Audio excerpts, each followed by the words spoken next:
नमस्कार मंडळी, entertainment world YouTube चॅनलमध्ये तुम्हा सर्वांचं पुन्हा एकदा मनापासून स्वागत. तर मंडळी, आज आहे भाऊचा धक्का आणि नुकत्याच प्रदर्शित झालेल्या प्रोमोनुसार भाऊच्या धक्क्यामध्ये आपल्याला जान्हवी दिसत नाहीये. नक्की जान्हवीला परत भाऊंनी शिक्षा दिली का? तर नक्की काय विषय आहे जाणून घेणार आहोत या व्हिडिओमध्ये. त्या अगोदर छोटीशी विनंती, चॅनलवर नवीन असाल तर लाईक करा, सबस्क्राईब करा आणि बेल आयकॉन प्रेस करा.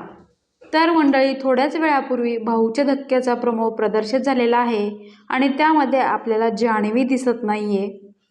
तर या ठिकाणी जान्हवी किल्लेकर नसल्यामुळे सर्व प्रेक्षकांना एकच प्रश्न पडलेला आहे की नक्की भाऊच्या धक्क्यामध्ये जान्हवी का नाही, ती कुठे गेलेली आहे आणि तिला कोणती शिक्षा केलेली आहे का परत. तर मंडळी, तुमची उत्सुकता जास्त ताणून धरत नाही मी, तर भाऊंनी जान्हवीला भाऊच्या धक्क्यामध्ये बसायची परवानगी आजही दिलेली नाही.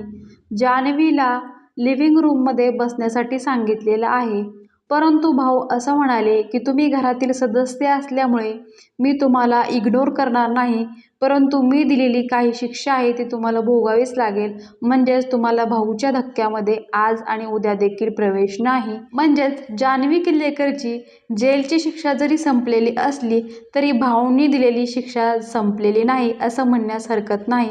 तर यावर तुमचं मत काय आहे कमेंटद्वारे कळवा. धन्यवाद. जय महाराष्ट्र.